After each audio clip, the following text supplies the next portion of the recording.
Ang programang ito ay rated SPG. Striktong patnubay at gabay ng magulang ang kailangan. Maaaring may masiselang tema, lengguwahe, karahasan, sexual, horror o droga na hindi angkop sa mga bata. Sige po, kukunan na po namin kayo ng fingerprints.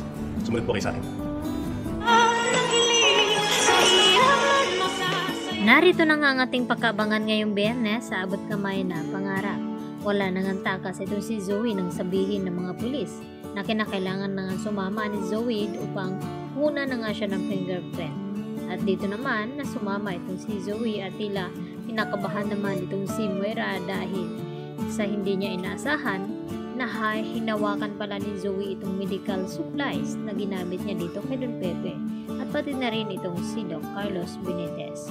Samantala, sinabi rin dito ni Moira sa kanyang anak na kinakailangan na makita daw sila ng mga kamag-anak dito ni RJ at itong sina Giselle at RJ na nalungkot sila sa nangyari. Kinakailangan na umatin daw sila sa vigil prayer dito ni Don Pepe upang sa agarang paggaling. At dahil dito, habang nagbabiyahe itong si Zoe, ay tuliro pa rin ito sa hindi inasahan, ay biglang ang may tumawid at dito naman nakita ni Zoe sa kanyang harapan na tumatawid itong si Don Pepe.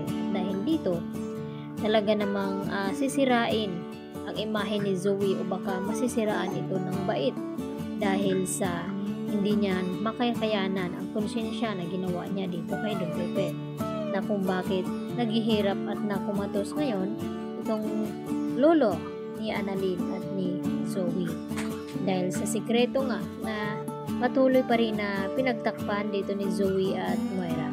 Samantala, dahil nakatakas nga itong mga kasamahan ni Balahadja, ay may isa namang tao na patuloy pa rin na hinahanap ngayon. At ito na ngang si Dax. At dito naman, na natsambahan ng mga pulis at nahuli at kinakailangan na aminin nito kung sino ba talaga ang mastermind sa pagkidnap dito ni Don Pepe at kung sino ang tumulak nito. At mapipilitan naman itong si Dax na aminin dito kay RJ at sa mga pulis dahil iniipit na nga siya nito. At lalo na ang inutos dito ni Moira na siya din ang nagpapapasok at inuutusan namang loob dito naman sa bahay ni Carlos at saktan itong si Lynette. At galit na galit naman itong si Moira nang makaharap niya itong si Dax dahil traitor nga ito. At mapapatunayan na nga nila na ito talagang si Moira at Zoe ang may pakana ng lahat sa nangyaring aksidente dito kay Don Pepe. At magugulat naman itong si RJ dahil pinagkatiwalaan niya nga ito si Zoe at hindi niya inasahan na maaari palang gawin ni Zoe ang mga iyon.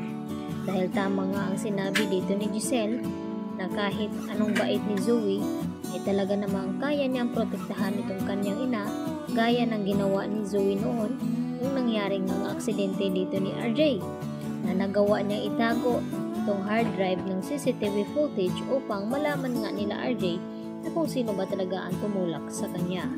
At ito na nga si Zoe at Moira ang may kinalaman nito.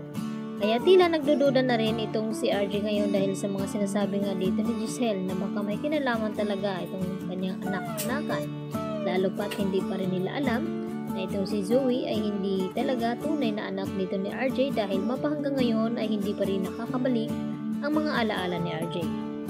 At ipinagtataka naman ngayon ni Giselle na kung bakit na cardiac arrest daw itong kanyang papa. At dito naman na ipinaliwanag ni Doc Lyndon Javier at Annalyn na wala daw sila doon sa loob ng kwarto ni Don Pepe na nangyari ang cardiac arrest. At ang naabutan na lamang nila ay walang iba kundi itong si Doc Carlos Benitez. Yan po ang ating pagkatutukan mamaya mga kapuso. Dito lamang yan sa abot kamay na pangarap.